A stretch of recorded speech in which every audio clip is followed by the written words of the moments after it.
kannst du hier, das ist ein Klimadeckel.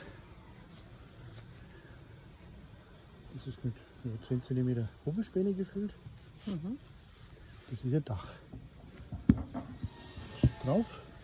Und dann. So, du, geh mal da raus.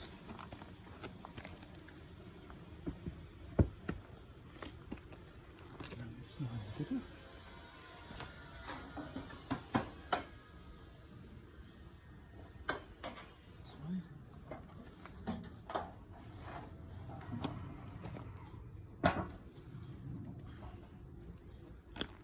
Und schon sind sie gekühlt quasi.